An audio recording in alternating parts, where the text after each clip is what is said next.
আসসালামু আলাইকুম প্রিয় দর্শক এবং শ্রোতা, সবাইকে আমন্ত্রণ জানাচ্ছি জীবন গল্পের আরও একটি এপিসোডে এবং আমি আরজি কিবরিয়া আপনার সঙ্গে রয়েছি। আপনারা শুনছেন ঢাকা FM 90.4 প্রতি বুধবার রাত 11টায়। অনেকেই বলেন সিক্রেটস অনুষ্ঠানটা কি হচ্ছে না? জি না, সিক্রেটস অনুষ্ঠানটা বন্ধ হয়ে গেছে এবং এটা ভবিষ্যতে আর চালু হবে কিনা সেটা আপনারা ভবিষ্যতে জানতে পারবেন। ওকে, আমরা শুরুতেই যিনি গেস্ট রয়েছেন আমার সঙ্গে তার সঙ্গে একটু কথা বলতে চাই। আপনার নামটা একটু বলেন প্রথমে। আসসালামু আলাইকুম, আমার নাম হচ্ছে আসমা আক্তার রিয়া। আসমা আক্তার রিয়া, জি। জন্ম জেলা কোথায় আপনার? আমি অ্যাকচুয়ালি পুরান ঢাকায় জন্ম হয়েছি। পুরান ঢাকা বলতে পিলখানা যেটাকে বলে, বিডিআর 1 নম্বর গেট, ওইখানে আমার জন্মস্থান। আর আমার চাচা ফুপু যত রিলেটিভ আত্মীয় স্বজন আছে সবাই আমাদের ওইখানে স্থানীয়। আচ্ছা, এটা একটা। আরেকটা বিষয় যেটা সেটা হলো যে আপনার বয়স কত এখন আনুমানিক? এই তো 33 চলতেছে। 33 চলতেছে, ঠিক আছে। রিয়া হচ্ছে আপনার ডাকনাম? হ্যাঁ হ্যাঁ, রিয়া। ডাকনাম রিয়া। ঠিক আছে, শুরু করেন আপনি যেখান থেকে বলতে চান। ছোটবেলা বলতে বাবার আমি খুব আদরে একটা মেয়ে ছিলাম। কি করতো আপনার বাবা? আমার বাবা ছিল ফটোগ্রাফার। ফটোগ্রাফার ছিল। এই যে কি বলে আপনার এই স্টুডিয়াম আছে না আমাদের মিরপুর 2 নাম্বার, এখানে আব্বুর ছিল, দোকান ছিল, স্টুডিও ছিল। হ্যাঁ, আর আমাদের পুরান ঢাকার আমাদের যে পিলখানা যেটা বলে বিডিআর 1 নাম্বার গেট, ওইখানেও আমার আব্বুর দোকান ছিল। আচ্ছা। তো আমার আব্বু মারা গেছে 2002-এ। তো আব্বু যখন মারা গেছে, মারা যাওয়ার পর থেকে এটা বোঝাই যায়, মানে কি বলবো, একটা বাবা থাকে সংসারের সবচাইতে মানে একটা ছায়া। কয় ভাই বোন ছিলেন আপনারা? আমরা 2 ভাই 2 বোন। আপনি বড় সবার? না, আমি টুইন। আমি আর আমার ছোট ভাই হচ্ছে টুইন। আচ্ছা আচ্ছা, আপনারা 1 ভাই 1 বোন হচ্ছে টুইন, জমজ যেটাকে বলি আমরা। বলেন। আমি যখন ক্লাস 9-এ পড়ি তখন আমি আসছিলাম মিরপুরে বেড়ানোর জন্য আমার বোনের বাসায়। বোনের বাসায় বেড়াতে আসছিলাম। তো ওর সাথে আবার শাহালি প্লাজা মার্কেটে আমি যাই আমার বড় বোনের সাথে। হ্যাঁ, বড় বোনের সাথে মার্কেটে যাই। তখন আমার হাজবেন্ড, যার সাথে মানে আমি এখন সংসার করতেছিলাম এতটা বছর, তার সাথে আমার একটা ইয়েতেই দেখা হয়, শপিংয়ে দেখা হয়। তো ওই বসা ছিল। তো আমার বোনের সাথে আমি যখন ওই যে কসমেটিক এগুলো কিনতেছিলাম তখন ও আমাকে ফলো করে আর কি। তো তখন বয়সটা তো অনেক কম, ঠিক আছে। তো ওই সময় একটা মানুষের কি প্রথমের একটা চাওয়া, মানে চাউনি অন্যরকম থাকে ওই বয়সটার মধ্যে, ঠিক আছে। আচ্ছা, কে আপনাকে ফলো করতেছিল? দোকানে, মানে ওই যে দোকানে আমি আমার বোনের সাথে যখন যে কেনাকাটা করতেছিলাম না, ওইখানে বসা ছিল ছেলেটা। কেউ একজন আপনাকে ফলো করতেছিল, যেটা আপনি পরবর্তীতে এটা আমি মানে ও আমার সাথে একটুখানি কথা কাটাকাটিও করে। যেমন আমি পারফিউম করতেছিলাম যখন আমার বোনের সাথে কিনতেছিলাম যখন, তখন আমাকে বলতেছে যে আপনি কিভাবে জানেন এই পারফিউমটা। ও আর কি মানে আমার সাথে একটা কথা বলার জন্য মানে ইস্যু তৈরি মানে করতেছে, মানে কিভাবে কথা বলা যায়। তো আমি বলতেছি আপনি কি দোকানদার যে আপনি আমার সাথে কথা বলতেছেন? আমি আপনার সাথে কথা বলবো কিসের জন্য? যে দোকানদার তার সাথে কথা বলবো, আর আমি আপনার সাথে কেন এই জিনিসটা নিয়ে করবো? বলে আমাকে বলতেছে বলেন না আপনি, ভালো লাগতেছে তো আপনার কথা। তুমি ভালো লাগলে তো আপনার সাথে আমি কথা বলবো না। তো আমার বোনকে বলতেছি কি চলো আপু এখান থেকে চলে যাই, এখান থেকে আর আমাদের কেনাকাটার কোনো দরকার নাই, ঠিক আছে। তো যাই হোক, ওইখানেই সমাপ্তি। এরপরে দেখলাম আমি তো ওই সময় আমার স্কুল ছুটি ছিল দেখে আমার বোনের বাসায় বেড়ানোর জন্য আমার আসা আর কি, পুরান ঢাকা থেকে মিরপুরে আসা। তো ওই তখন দেখলাম যে ঠিক একদম আমার বোনের বাসার যেখানে সেখানে কয়েকটা দিন খালি ঘোরাঘুরি করতেছে। তা আমি ভাবলাম যে এই ছেলেটা আমার তো মানে সেন্সে আসি না ওরা কোথায় দেখছি, মানে আমি এটা বাদ দিয়ে দিচ্ছি। কিন্তু ওর যে টার্গেট ছিল, ওই ছেলেটা যে টার্গেটটা ছিল আমাকে মানে দেখার জন্য ও আসতো। তো এরকম কয়েকদিন দেখার পর আমার কাছে কেমন যেন একটা লাগলো যে কি ব্যাপারটা কি, ও এরকম আসতেছে করতেছে। তো একদিন আমার বোনের বড় মেয়েটা, ও ভাগ্নি, ওকে নিয়ে আমি আবার নিচে নামছি। তো আমাকে দেখা ও কথা বললো আর কি যে আপু সেদিনকার যে ইটা করছি না, এই জন্য আমি সরি বলার জন্য আমি আসছি। তো সে হয়েছে তো এইটা বলার জন্য কি আপনি এতদিন ঘুরতেছেন?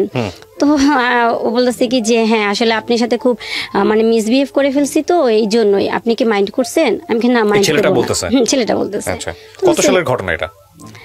এটা হচ্ছে আপনার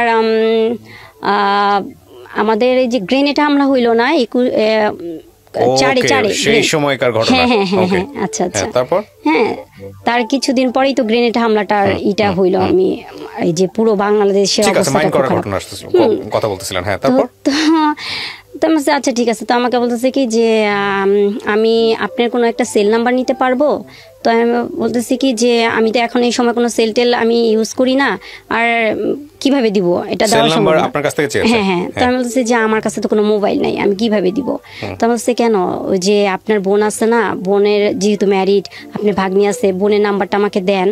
তো আমি তখন ওই কাটায় গেলাম, ওর সাথে কথা টথা বললাম না। উমা আবার দেখি আবার সেই একই অবস্থা, আবার ঘুরঘুর করতেছে।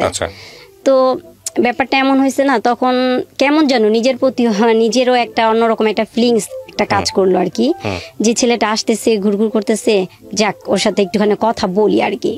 এইভাবে একটু কথা বললাম, কথা বলার পর তো আমি আবার কি করলাম, আমার বোনের নাম্বারটা দিইনি, আমি দিছি আমার এক ভাবির নাম্বার।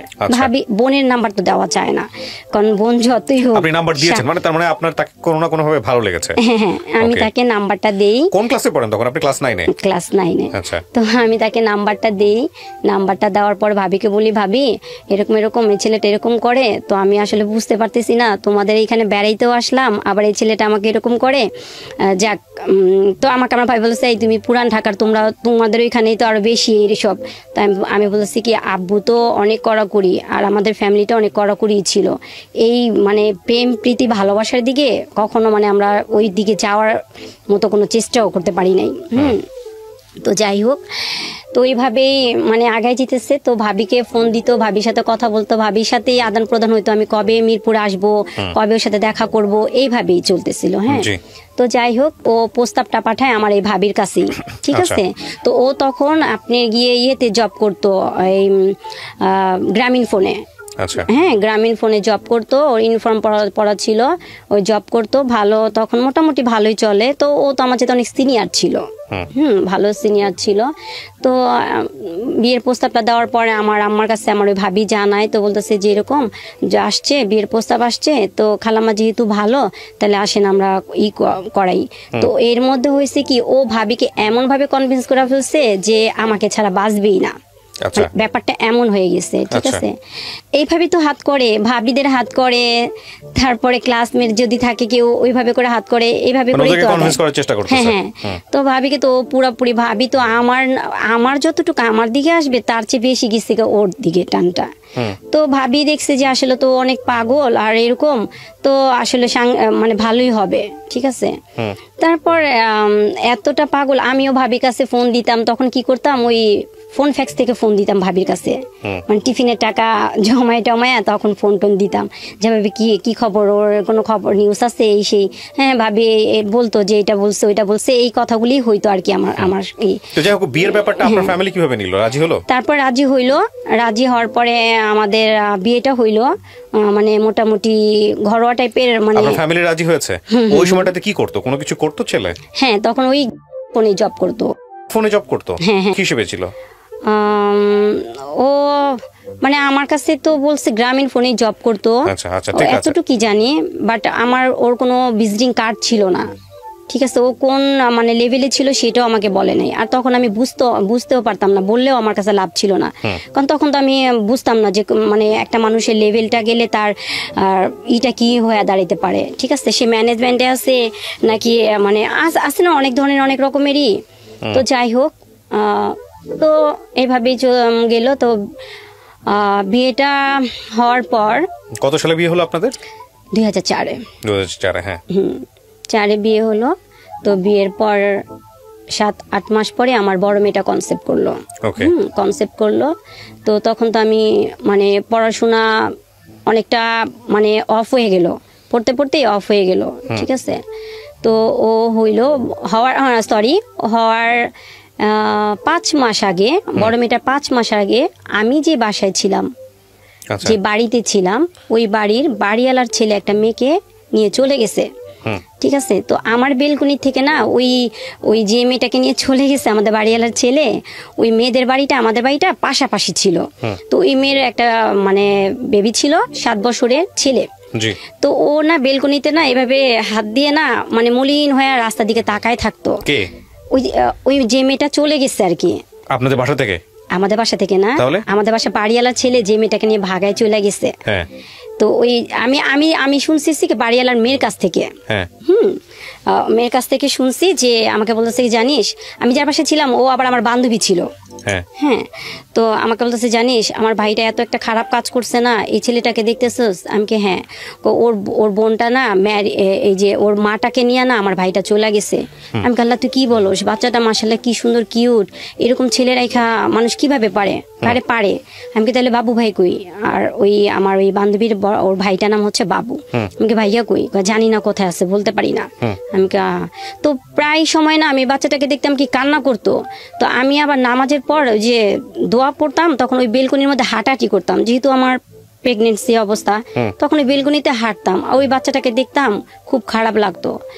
তো এর মাঝখানে আমার হাজবেন্ড 25 দিন একদম রাত্রে বাসা আসেই নাই। এটা কি বিয়ের পরের কয়দিন পরের ঘটনা? 7 মাস যে আমার মেয়েটা বেবি তখন কি পেটে, তখনই অবস্থা? আচ্ছা, হুট করে আসলো না? হ্যাঁ, আসে নাই, রাত্রে আসে নাই, এমনি দিনের বেলা আসতো, হঠাৎ আসতো। রাত্রে সে কি দোহাই দিত? হ্যাঁ, আমি বলতেছি। তো ও আইসা দেখতো কি, আমি আবার ওই সময় কি মানে আমার তখন ঘরে টিভি ছিল না, আমি সর্বক্ষণে কেন জানি কোরআনের প্রতি আমার এত ভালো লাগতো, খালি কোরআনই পড়তাম, খুবই ভালো লাগতো, কোরআন পড়তাম, নামাজ পড়তাম। তো ও এসে বলতেছে কি, আমি বলছি তুমি কোথায় গেছো, তুমি বাসায় আসো না, দেখো আমার কি অবস্থা, তুমি যে আসতেছো না, তুমি মানে কোথায় যাও, কি করো, আমার তো কিছু বলতেছো না, আর আমার কাছে তো মোবাইল নাই, আমি তোমার ফোনও দিতে পারি না, তুমি একটা ফোনও দিয়া খবর নাও না। ও ফোন দিত আমাদের ওই বাড়িওয়ালার, মানে যে আমার যে বান্ধবীটার কথা বললাম না, ওর সাথে কথা মানে হইতো, ঠিক আছে, ওদের নাম্বারটা আমাকে তখন মোবাইল ও দেয় নাই, মোবাইল দিছে আমার অনেক পরে। তো যাই হোক, এরপরে ও আমাকে বলতেছে কি, আরে শুনো না, তুমি তো নামাজ পড়ো, তোমার ইটা আল্লাহ দোয়া কবুল করবো, আমার ফুপু তো অনেক অবস্থা খারাপ, তাকে ডায়ালিসিস করাইতেছে, আমার না থাকতে হয়, কিন্তু আমি না এইটার মানেটা বুঝি নাই, মানে ডায়ালিসিস কি জিনিসটা কি, হ্যাঁ এটা কি, মানে এটা কোন রোগ? তো ওরা আমি কোশ্চেন করতেছি এটা কি অনেক বড় রোগ? তো বলতেছে কি, আরে পাগল তুমি বুঝো না, এটা এমন একটা রোগ, এই রোগের অনেক সমস্যা হয়, আমার তো থাকতে হয় ওইখানে, রাত জাগতে হয়, কেউ নাই, এই জন্য আমি থাকি। তো আমি তোর কথা ওইভাবে বিলিভ করছি, যে সুন্দর করে এত সুন্দর করে বলতেছেন, মানে অবিশ্বাস করার মতো কিছু না। তো যেহেতু আমি যাই না মাঝে বসা, আর আমার সামনে কোরআন, তো আমাকে কোরআনের দোহাইও দিয়ে বলতেছে যে তুমি অনেক সুন্দর কোরআন পড়ো, তো তুমি আল্লাহর কাছে করো, ফরিয়াদ করো, আল্লাহর কাছে দোয়া করো, আমার ফুপু যেন ভালো হয়ে যায়। তাই আমি ভাবছি কি আসলে মনে হয় অনেক অসুস্থ, এইটাই। তো কিছুদিন পর আমার কানে আসলো এমন একটা অদ্ভুত কথা, মানে সেটার জন্য আমি প্রস্তুত না। কি হইলো? এটা বিয়ের কতদিন পরের ঘটনা? তখনও বেবি পেটেই? হ্যাঁ, এই পেটে থাকা অবস্থায় এরকম ঘটনা কানে আসতেছে? আচ্ছা, হ্যাঁ, কি কানে আসলো? তো আমার ওই বান্ধবীটা আমার কাছে আসছে, রিয়া তুই কি জানিস কি হয়েছে? আমি কি হয়েছে? কয় আমার হাজবেন্ড যে, হ্যাঁ, তোর কথা বলছে, ভাই কি করছে তুই জানিস? আমি কি না, কি জানবো? কারে বাবু, আমার ভাই যে মেয়েটারে নিয়ে চলে গেছে, ওই মেয়েটারে নিয়ে তো নিয়ে রাখছে। আমি কি বলস? চা, আরে ওই রাখবো কোত্থেকা, মাথা নষ্ট। তো আমি বলতেছি না, তুই এটি বোন প্লিজ আমার এখন এই সময় এটি বলিস না তো, কারণ আমি না তখন এমন একটা জিনিসে ছিলাম ভাইয়া, যে আমার বেবিটা আমার পেটে, মানে আমি তখন বুঝতামও না যে মানে কিরকম, মানে ওই ইটা আমার আসে নাই, বয়সটা এরকম হয়ও নাই, এটা মানে এরকম একটা তো এর মাঝখানে আমার ওই নিউজটা দিতেছে, আমি অদ্ভুত, মানে ওরা বলছি এই তোর কাছে কোনো প্রমাণ থাকলে তুই প্রমাণ নিয়ে আসিস, তো আমার কাছে এই সমস্ত অদ্ভুত কোনো কথা বলিস না, কি তুই জানোস না আমরা নিউজ পাইছি, এখন দেখিস না, এটা নিয়ে অনেক কিছু হয়, আমি তো চিন্তা করতেছি এলাকার মধ্যে না জানি কি জানি হয়ে যায়। তো গেল, তো এর মাঝখানে আমার আম্মু তখন বাজার কইরা মাত্র উপরে উঠতেছে, আমি যে বাসায়, সেই বাসার রেলিং নাই, মানে আনকমপ্লিট বাড়িটা ছিল, রেলিং ছিল না, আমার আম্মু 3 তলা অলরেডি উঠে গেছে। তখন কি হয়েছে, ওই যে মেয়েটাকে নিয়ে আমাদের বাড়িওয়ালা ছেলে চলে গেছে যে, তো ঠিক আছে, ওই বাবুকে তো আটকে রাখছে ওর বোন, ঠিক আছে।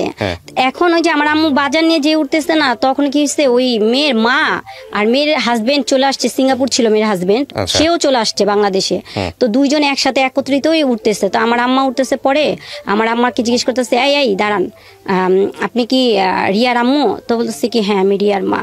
আপনার কি হয়? বলতেছে আমার মেয়ের জামাই। আপনার মেয়ের জামাই কোথায় আছে? তো বলতো আমার আম্মা বলতেছে আমার আম্মাও জানে যে আমার ফুপু শাশুড়ি অসুস্থ, সেখানে আমার হাজবেন্ড আছে।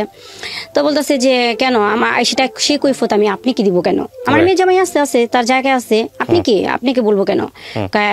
এই মহিলা, আপনি কি জানেন আপনার মেয়ের জামাই কি করছে? তো ওই কি বলে, ওই ওই মেয়ের হাজবেন্ড বলতেছে আপনার মেয়ের জামাই কি করছে আপনি জানেন, আপনি কি জানেন আমি কে? তো আমার আম্মা বলতেছে আমি কিভাবে জানবো, আমি কি আপনাদের কি এর আগে কখনো দেখছি, আর আমাকে পরিচয় না দিলে, আর আপনারা তো একটা জিনিস বেয়াদবি করতেছেন, বলা নাই, জানা নাই, শোনা নাই, আপনারা এরকম ব্যবহার করতেছেন, এটা খারাপ করতেছেন না, আপনি পরিচয় দেন আমাকে। তো ওরা তো অনেক ক্ষিপ্ত, কারণ ওরা সবকিছু যাই না শুনে একদম রেডি হয়ে আসছে, যেরকম এরকম বলতেছে যে আপনার মেয়ের জামাই আমার বউকে নিয়ে ভাগায় নিয়ে চলে গেছে। তো আমি তখন হ্যাঁ আপনার বাড়িতে বিয়ের 7-8 মাসের পরের ঘটনা। হ্যাঁ তো আমি গেটটা খুলে দেখতেছি খুব হট্টগোল, চিল্লাচিল্লি হইতেছে, মানে প্রচন্ড হাউকাউ। তো আমি আমার আম্মার বলতেছি আম্মা কি হয়েছে, আম্মা কি হয়েছে? তো এক পর্যায়ে কি হয়েছে, কথা কাটাকাটি করতে করতে ওই যে মেয়েটাকে নিয়ে ভাগায় চলে গেছে না, তো আমার আম্মা বলতেছে কোনো প্রমাণ আছে? তো ওরা কি করছে, ওরা তো সব প্রমাণ নিয়ে আসছে। রাজ নাকি এই ড্রেস কিনছে যেখান থেকে, সেগুলি ওরা ফলো করছে, ড্রেস কিনছে মেয়ের জন্য, এগুলি সবই ফলো করছে। তো ওইগুলি সব প্রমাণ নিয়ে আসছে। তো আমার আম্মুর কি করছে, একটা চর মারছে। তো চর মারছে, তো ওই যে বললাম না রেলিং নাই, মানে আপনার আপন মা নাকি শাশুড়ি? আমার মাকে। আপনার মা তখন কোথায় ছিল, মানে আপনার ওখানে আপনার টেক কেয়ার করতো? আমার টেক কেয়ার করতো। মানে আপনি কি আপনার বাড়িতে ছিলেন নাকি? হ্যাঁ আমার বাড়িতে ছিলাম, আমার মার সাথে ছিলাম। আচ্ছা তো আপনার বাড়িতে আসছে এর কমপ্লেইন নিয়ে? আচ্ছা এটা তো ওর বাড়িতে যাওয়ার কথা। তো তারপরে আমার আম্মু কি পড়ে যেতে নিচ্ছে, তো আমার বান্ধবী ধরে ফেলছে। তো ও এখানে ট্যাকেল দিচ্ছে যে ধরে ফেলছে যে এই তো মার্ডার কেস হয়ে যেত এখন। তো ওদেরকে বলছে যে আপনারা তাড়াতাড়ি চলে যান, আপনাদের যা সমস্যা আপনারা আমাদের কাছে কমপ্লেইন জানাইতেন, তারপরে আমাদের ভাড়াটিয়ার উপরে আপনি এরকম করতেছেন কেন? তো ওরা আসলে কি ভাইয়া এরকম হইলে না কারো মাথায় না ঠিক থাকে না। একই তো মনে করুন ওই বাচ্চাটাকে ফেলে ওই মেয়ে চলে গেছে, তার মধ্যে আমরা তো এগুলি জানি না, আমরা তো এগুলি তো কিছু জানি না। তো ওরা তো সবকিছু যাই না শুনে আসছে, কিন্তু ওদেরও ভুল হয়েছে। ওরা যদি যাই নাও থাকে ওরা তো আগে আমাদের জানাবে, তাই না? জেনে কোয়ারি করবে তারপরে। হ্যাঁ তারপরে একটা মানুষকে ব্লেম দেওয়ার আগে বা করার আগে তার তো উচিত জানানো। তো ওরা এটি কিছু করে নাই। তো যাই হোক, এরপর কি হয়েছে, ওই আমার হাজবেন্ড ওর এক ফ্রেন্ড, তো ও আবার আমাদের বাসায় আমার বিয়ের পরে আসছিল। তো আবার আমার বাসাটা আমি যেখানে ছিলাম মিরপুর 11, ওইটা বাস স্ট্যান্ডে ছিলাম। তো বাস স্ট্যান্ড চেঞ্জ করে তো ভিতরে গেছি, তো ওর কাছে তো ছিল আমার কি বলে ওই বাড়িওয়ালাদের নাম্বার। তো আমার সাথে একদিন রাস্তা দেখা হয়েছিল, পরে আমার বলছে ভাবি বাসা চেঞ্জ করছেন, বাসা তো চিনি না, তো বাসা যাবো কিভাবে করে? তো কি যেন মনে করে আমি না ওই বাড়িওয়ালাদের 3টি নাম্বারটা দিয়ে দিই। তো ওই ছেলে কি করছে, আমার ননদের বাসায় গেছিল, যাওয়ার পর দেখে এই মেয়েকে। তো বলতেছে কি, আমার ননদ বলতেছে কি রাজ ভাইয়ের ওয়াইফ এটা। তো বলছে কি ব্যাপার, মানে দেখার পর সালাম দিচ্ছে। তখন বলতেছে আমার ননদকে জিজ্ঞেস করছে কে? তো বলছে এটা তো ভাইয়ার ওয়াইফ। তো বলতেছে ভাইয়ার ওয়াইফ মানে কার? বলতেছে কি রাজের। তো আমার হাজবেন্ডের ফ্রেন্ড বলতেছে যে কিভাবে, আমি তো এই মেয়েকে দেখি নাই। আর আমার হাজবেন্ড কিন্তু আমি কি বলবো, হ্যাঁ বলেন। আমার হাজবেন্ড যে এখানে একটা জিনিস করছে যে ওর ফ্যামিলি থেকে কাউকে নিয়ে আসে নাই, ওর ফ্রেন্ড আইনা বোন জামাই সাজায়া আমাদের বিয়েটা কাবিনটা হয়। ও তার মানে আপনার বিয়ে তো একটা ঘাপলা ছিল, পারিবারিক ভাবে একটা ঘাপলা ছিল। এইগুলো খুব নোট করার মতো পয়েন্ট। আচ্ছা হ্যাঁ তারপর? তো আমি তো আমার ননদকে দেখি নাই, আর ওরাও আমাকে দেখে নাই। ও তখনও আপনি হলো শ্বশুর বাড়িতে যান নাই?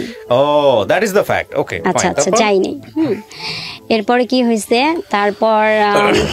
তারপরে আসলো আমার ওই কি বলে ওই ফ্রেন্ড ও আসলো আমাদের বাসায়। আসার পর আমার আম্মাকে বলার পর বাড়িওয়ালাকে বললো। তো বলার পর বললো যে এইখানে একটা কথা আছে, মাঝখানে ফেলে দিছি, আমাদের পুরান ঢাকায় কালচারে একটা নিয়ম আছে, মানে যে কি বলে 7 মাসে একটা মানে অনুষ্ঠান হয়, হ্যাঁ সাতশা বলে। তো আমার এক অনুষ্ঠানটা খুব বড় সড়ো করে করা হয়, খুব বড় সড়ো করা হয়। আমার যে মেজো মামা আমাকে খুব বেশি আদর করতো। তো মেজো মামা আবার আমাকে তখন 3 ভরির মধ্যে একটা নেকলেস দেয় আমাকে। নেকলেস দেয়।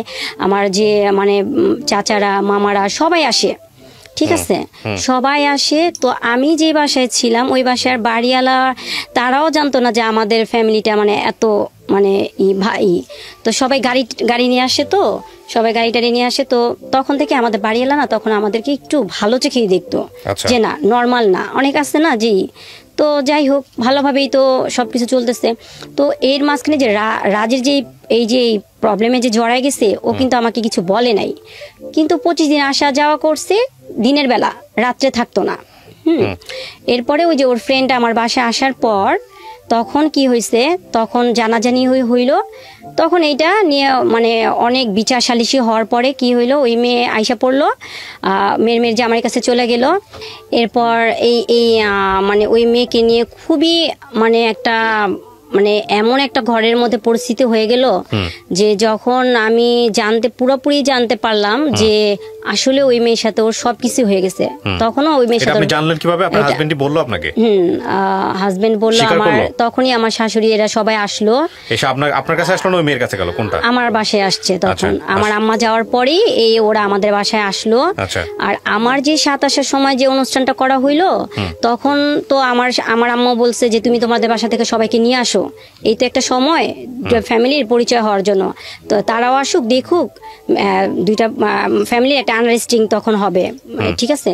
তো ও একটা পর একটা এক্সকিউজ দেখায় মানে এড়ায় গেল, আনলো না, কাউকে আনে নাই। যাই হোক, তো এই মেইলি ব্যাপারটা নিয়ে আমার ভিতরে এমন একটা অবস্থা হলো, যখন আমি শুনতে পারলাম যে আসলে সমস্ত জিনিস একদম পরিষ্কার আমার কাছে, তখন আমি ওরে বলছি যে না, তাইলে তোমার সাথে আমার সাথে হবে না সংসার লাইফ, ঠিক আছে। তুমি আমার সাথে একটা বেইমানি করছো, কারণ দিনের পর দিন তুমি আমার সততা নিয়ে আমার সাথে খেলছো, ঠিক আছে। তো যাই হোক, তো কি করলো, আমার অর্ডার উপরে কোরআন শরীফ ছিল, উজু করে আসলো, কোরআন শরীফটা বুকে নিল, বুকে নেওয়ার পর বললো যে আমি যা করছি ভুল করছি, আর কখনোই ভুল পথে পাড়া দিব না, তুমি আমার প্রথম, তুমি আমার শেষ, যতদিন আল্লাহ পাক বাঁচায় রাখবে, আল্লাহ পাকের কাছে এতটুকুই প্রার্থনা করব যে আমাদের দুজনকে মানে মৃত্যুর আগ পর্যন্ত জানি একসাথে রাখে। আচ্ছা, এটা আপনার ফার্স্ট বেবি হওয়ার আগের ঘটনা, তখন বেবি হয় নাই? না, বেবি হয় নাই। তো আপনি কি করলেন? ক্ষমা করে দিলেন? হ্যাঁ, তো দুজন আমরা একসাথে কি মানে শুক্রানা নামাজ পড়লাম, তো আবার নামাজ পড়লাম এবং মানে আল্লাহর কাছে কান্নাকাটি করলাম। ওরে আমি শিখাই দিলাম, ও অনেক কিছু পারতো না, ওরে শিখাই দিলাম, দুজনে একসাথে নামাজ শেষ করলাম, ভালো, সব দিক দিয়ে ভালো চলতেছে। বেবিটা হওয়ার পর আমি এরপরে চলে গেছিলাম সিলেট।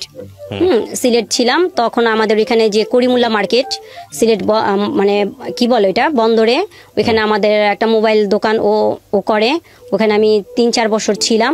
তারপর ওইখান থেকে ভালো, সব দিক দিয়ে খুব ভালো, এত ভালোভাবে মানে ওইখানে আর কোনো কষ্ট কি জিনিস আমি বুঝি নাই, খুব ভালোভাবে চলতেছে, মানে আলহামদুলিল্লাহ সব দিক দিয়ে ভালোভাবে চলতেছে। তো এর মাঝখানে আমি আবার ঢাকা ব্যাক করলাম। ঢাকা ব্যাক করার পর আমার আম্মু আবার টাকা দিল, তখন আমি কামরাঙ্গীচর ছিলাম, তখন ওকে একটা মোবাইল সার্ভিসিং একটা দোকান করে দিল। দোকান চলতেছে। মানে কি, তো আপনি জানতেন গ্রামীণ ফোনে কাজ করে? আসলে গ্রামীণ ফোনে কোনো কাজ করে না সেই ছেলে? না। বিয়ের পরে আপনি বুঝলেন এগুলো সব ভুয়া ছিল, ঠিক আছে। তো ও ঘুমাই থাকে 1-2টা পর্যন্ত, সবসময় ঘুমায় থাকতো। তো ওরা আমি বলতাম যে তুমি এত মানে এরকম অলস কেন, তুমি যাও না, করো না, তাহলে কিভাবে চলবে এরকম। তো আমাদের কি ভাইয়া, যেটা সত্যি কথা, আমার আম্মু আমার অনেক হেল্প করতো, যেহেতু মেয়ে, আর এখন একটা সাংসারিক ভিতরে ঢুকে গেছি, মানে অনেকটাই হেল্প করতো আমার আম্মু, লুকায় অনেক বেশি করতো। তো যাই হোক, মনে করেন এর মাঝখানে ও কি করলো, একটা রাজনীতি বিষয় নিয়ে ওইখানকারই লোকের সাথে লাগাই দিল, ঠিক আছে। কিন্তু এলাকাটা কিন্তু ওইটা আমার জন্মস্থান, ওইখানে কিন্তু আমাকে সবাই চিনে। তো ওর মুখে শুনি যে ওর জামাই এরকম করছে, একটা জিনিসগুলি একটা খারাপ না। তখন কি করলাম, আমার আম্মুকে জানাইলাম, জানানোর পর আমি আবার মিরপুর ব্যাক করি, 11তে ব্যাক করি। সেই সময় ওই বাসার ভাড়া, মানে আমি যে চলে আসছি রানিং, মানে চলতেছে 12 তারিখ, ওই সময় চলে আসছি। তো ওই সময় তো বাড়িওয়ালা ছাড়বে না, ভাড়া টাড়া দিয়ে চলে আসে পড়লাম, এখানে এসে মানে থাকলাম, আর মানে ভালো মতোই চলতেছে। এর মাঝখানে কি বলে আপনার 2018-তে, এই যে 2018-তে চিকুনগুনিয়া জ্বর হইল, মানে পুরো দেশ তো অবস্থা অনেক খারাপ, ঠিক আছে। আমার হাজব্যান্ড একটা প্রবলেম আছে, ওর প্রত্যেকবার মানে বছরে 3-4 করে জ্বর আসে, আর এই জ্বরটা এমনই আসতো একদম 15-16 দিন, মানে কমতো না, 15-16 দিন থাকবেই তার জ্বর, ঠিক আছে। মানে এত খারাপ জ্বর, মনে হয় আমি মানে ডাক্তার দেখতাম না, ডাক্তারও বলতো কি এরকম কেন, 4-5 এরকম এসে পড়তো জ্বরের মানে তাপমাত্রা এরকম। তো জ্বর আসলে না, ও একদম পুরো বাচ্চাদের যেত খারাপ করতো, দেখা গেছে ওই বিছানা নষ্ট করে ফেলতো, বমি করতো, এই বমি আসতেছে, আমি বলছি দাঁড়াও কিছু নিয়ে আসি, কিছু নিয়ে আসতে ও খাটের মধ্যেই বমি টমি করে ফেলছে, ঠিক আছে, ওগুলি আবার আমি পরিষ্কার করতাম, ওরে পরিষ্কার করতাম। তো এটা কষ্ট হইতো না? হ্যাঁ, রাগারাগি হাজবেন্ড ওয়াইফের সাথে হবে না কেন, হবে, কিন্তু সেরকম রাগারাগি আমার সাথে ওর সাথে কখনই হইতো না। যে সে মিথ্যা কথা বলবো না, সবসময় ভালো ছিল। এরকম মনে করেন যখন যদি আমিও যদি অসুস্থ হইতাম বা আমার বাচ্চারা অসুস্থ হইতো, যদি ডক্টরের কাছে যাওয়ার প্রয়োজন হইতো, যাইতাম, যদি কোনো টেস্ট দিত, ভাইয়া বিশ্বাস করবেন না যে ইনজেকশন পুশ করার আগে টেস্টের মানে ওর ব্যথা লাগতেছে, পারে না, বেশি দেখাইতো আপনাকে, এরকম করতো। এই আপনি কি এরকম করে দিলেন কেন, ব্যথা পাইছে না, ওর ব্যথা লাগতেছে না। তখন ওই লোকটা মানে ওই নার্স বলতো যে আশ্চর্য ব্যাপার, যাকে দিচ্ছি তার কিছু হইতেছে না, আপনি কেন এরকম এক্সাইটেড, মানে এরকম কেন, এরকম। আমি তো ওর বুঝাইতাম, তুমি এরকম করো কেন, তুমি একটু থাকো না, তুমি এরকম সব জিনিস নিয়ে এরকম করাটা কি তোমার ঠিক, তুমি কুল থাকো, আমার জিনিস আমি দেখবো। আচ্ছা, গেল। তো চিকুনগুনিয়া যে জ্বর, মানে যে পুরো দেশের যে ভয়াবহ অবস্থা, তখন ওর চিকুনগুনিয়া জ্বর হয়, তখন আমি ওরে নিয়ে সরোয়ার দিতে যাই। আচ্ছা, ওকে যখন আমি শরীরটা মুছিতে যাই, তখন দেখি যে ওর মানে শরীরে যে বিশেষ মানে অংশটা, সেখানে মানে এমন একটা ঘা হয়েছে, মানে দেখে আমার শরীর কাটা মানে শিহর উঠে গেছে, যেটা কি। তো আমি জিজ্ঞেস করলাম যে তোমার এটা হয়েছে, তুমি আমাকে বলবা না? তো ও আমার কি করছে, রাখো রাখো, সরো, তোমার এখানে পরিষ্কার করতে হবে না। তো আমি তোমার স্ত্রী, আমি কেন করব না, তোমার প্রবলেমটা কি, আমি তো সব কিছু করতেছি। তো যাই হোক, তো সরোয়ার দিতে নিয়ে গেলাম। তো চর্ম বিভাগ যে ডক্টরটা, ওনার কাছে আমি গেলাম। যাওয়ার পরে আমি বলতেছে আপনি কি হন ওনার? আমি বলছি ওয়াইফ। তো বলছে আচ্ছা একটু ওয়েট করেন, আমি দেখি। তো উনি ভিতর থেকে দেখে আসার পরে আমাকে বলতেছে যে আপনি কি ওনার ওয়াইফ? আমি বলছি হ্যাঁ। তো বলছে ওনার সাথে কি কোনো মেয়ের কোনো সম্পর্ক আছে? তো আমি বলছি না, কি বলেন, আল্লাহ মাফ করুক, আস্তাগফিরুল্লাহ, আমি বলতেছি। তো বলতেছে, তখন বলতেছি কি আপনি কি জানেন নাকি, আপনি আগে আগে কথা বলতেছেন? আমি কি না, কেন, আমি ওর ওয়াইফ, আমি জানবো না কেন? তো তখন উনি না একটু রাগ হয়ে গেছে, ডক্টর মানুষ তো বলছে কি চেয়ারে কি আপনি বসা না আমি বসা? এখন উনি জানে কি প্রয়োজনটা ওইখানে পাইছে, আমি তো ভাই আসলে বুঝতে পারতেছি না। তো উনি আমাকে বুঝায়, তখন খুব রাগ হয়ে গেছে, যখন আমি বারবারই ওরে মানে আমি আমার দিক দিয়ে আমার হাজবেন্ডকে আমি সাফাই গায়ে ওরে মানে ক্লিয়ার করার চেষ্টা করতেছি। কিন্তু ডক্টর তো ওনারা একটা ডক্টর মানুষ, ওনারা তো এমনি এমনি ডক্টর হয়নি, তাই না? ওনারা তো ওর প্রয়োজনটা দেখেই তো বুঝতে পারছে। তো আমাকে অনেকগুলি মেডিসিন দিয়ে দিল, কিভাবে ওয়াশ করতে হবে, কিভাবে কি করতে হবে, এবং আমাকে বলে দিল যে আপনি কিন্তু কোনো রকমই ওনার সাথে এখন মেলামেশা করবেন না, ঠিক আছে? ওনার ভিতরে যে কোনো একটা জিনিসের উনি কোথাও না কোথাও গেছে, সে খারাপ জায়গা থেকে ওর এই পয়জনটা আসছে এবং এটা হয়েছে। এটাকে আমরা এসটিডি বলি, যেটাকে বলি সেক্সুয়াল ট্রান্সমিটেড ডিজিজ, যেটা ডাক্তার উনি বললো, ওনার কথা যদি সত্য হয়ে থাকে আর কি। হ্যাঁ, ঠিক আছে। তো যাই হোক, তো আমি খুব মানে বাসায় আসার পর না আমার ভিতরটা মানে তারপরেও নিতে পারতেছিলাম না যে ওই কিরকম করে। হ্যাঁ, আমি আমার মতো করে নর্মালি ভাবে সুন্দর করে ওরে ড্রেসিং করাইতাম, তারপরে কুলারটা ছাইরা দিতাম, ঘরে বাচ্চাদের অন্য রুমে রাখতাম ওরে ওর মতো, কারণ ওরে যখন ওয়াশ টশ করাইতাম না তখন অনেক জ্বালাপোড়া করতো, প্রচন্ড জ্বালাপোড়া করতো। তো ওরে ফ্যানের বাতাসে ওইটা আমি আবার করতাম, তখন আমি বলতাম যে তোমার কি খারাপ লাগতেছে, খারাপ লাগতেছে, জিজ্ঞেস করতেন না ওকে যে কেন তুমি, তোমাকে ডাক্তার এটা কি বললো? হ্যাঁ, ওরে আমি বলছি, ওরে আমি বলতাম। তো বলতো কি, আরে তুমি জানো না ওই ডাক্তাররা সাইকো, তো মানে উল্টা পাল্টা, তোমার মানে ও কিন্তু আমাকে একটা অন্ধকার জগতে আটকে রাখছিল ভাইয়া, ঠিক আছে? মানে আমি তো কখনো একা একা চলাফেরা করি নাই, ও আমাকে সব জায়গায় নিয়ে গেছে। রাস্তা পার কি জিনিস আমি এখন হয়তো বা এখন করতেছি, কারণ আমার অনেকটা কষ্টে সংগ্রাম করে চলতেছি, তো এখন আমি একটু চলাফেরা শিখছি, কিন্তু আগে কখনো আমাকে ও একা একা ছাড়ে নাই। তো যাই হোক, তো ওইভাবে করে দিন কাটলো ভালোই, ও মানে সুস্থ হইল।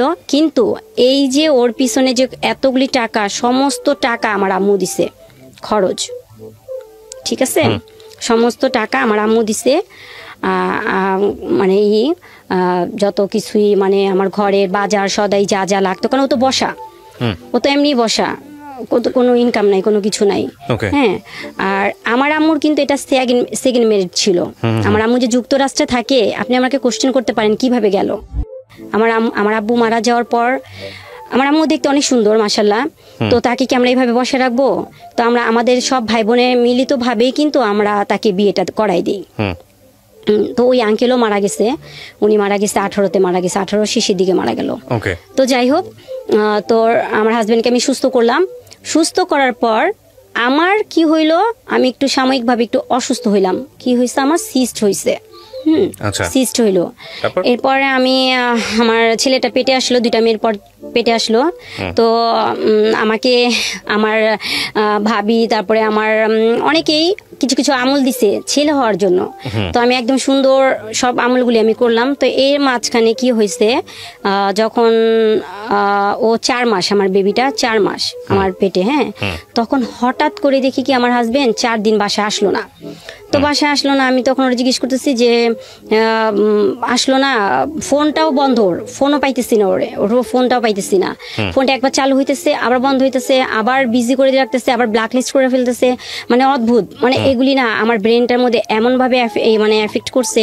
কারণ আমার বেবিটার সময় না ভাই আমি অনেক সিক ছিলাম, মানে এত পরিমাণে সিক ছিলাম, মানে আমি বুঝাইতে পারবো না ভাইয়া।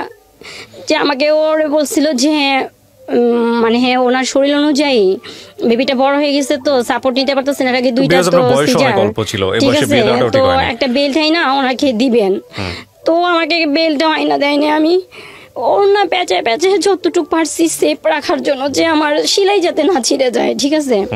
তো এর মাঝখানে ও যে এই কাজটা করছে না, আমার খুবই খারাপ, মানে মেন্টালিটি খুব আঘাত করছে।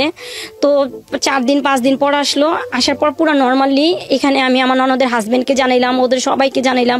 ওরা বলতেছে থানায় জিডি করবো। কোন হিসাবে জিডি করবো? এটা তো কোনো কিছু আমি পাইতেছি না। আসলে ভাবি কার সাথে গেছে, আমি না ভাইয়া ওর কোনো ফ্রেন্ডের সাথে কথা বলতাম না, হ্যাঁ, ওই পর্যন্ত হাই হ্যালো ব্যাস সালাম দিতাম ওই পর্যন্ত। কিন্তু একটা আছে না, মানে ওর ফ্রেন্ডের সাথে কথা বলবো বা ওই কি করে না করে এইরকম কোনো টার্গেটটা আমার ছিল না। আচ্ছা, ছিল না। তো আমাকে সবাই জিজ্ঞেস করতেছে কিভাবে কি করা যায়। তো আমার আম্মা বারবার ফোন দিতেছে, মা তুমি তোমার দিকে তাকাও, বাচ্চার দিকে তাকাও, যেহেতু তোমার 2টা মেয়ের পর ছেলে আসতেছে, তুমি তো তোমার আব্বুকে হারাইছো, তো তোমার তো বাবা আসতেছে, তুমি এইখানে খেয়াল করো। তো যাই হোক, তো আসলো, আসার পরে সে নর্মালি ওয়াশরুমে চলে গেছে। 4 দিন পর আসার পর সে ডাইরেক্ট ঘরে ঢুকেই ওয়াশরুমে চলে গেল। তো আমি তখন আর ওর সাথে কোনো কথা বলি নাই, কেন ওর মতো ওরে ছেড়ে দিচ্ছি। এরপরে মাঝখানে আমার অবস্থাটা খুবই খারাপ হয়ে গেল। আমি ডক্টরের কাছে গেলাম, আমার ব্লাড টেস্ট আসলো, হিমোগ্লোবিন পয়েন্ট চলে আসছে 7। তো আমাকে বলেছে আপনি কিন্তু ডোনার ঠিক রাখেন, আপনি কিন্তু পজিশনটা কিন্তু খুবই মানে ক্রিটিক্যালি পর্যায়ে চলে আসছে। আর আমার হাজবেন্ডকে বললো আপনি একটু স্ট্রিক্টলি একটু সময় দিয়েন, যেহেতু আমার রেগুলার উনি ডক্টর, সবসময় ওনার কাছে আমি দেখাই। তো ওকে বলে দিল যে আপনি কিন্তু ওনাকে কিন্তু ভালো মতো টেক কেয়ার করবেন, ওনাকে কিন্তু কোনো রকম মেন্টালিটি কিছু প্রেশার দেওয়া যাবে না, কারণ ওনার কিন্তু প্রেশার আপ ডাউন করতেছে, এতে কিন্তু বাচ্চার সমস্যা হয়ে যাবে। আচ্ছা গেল।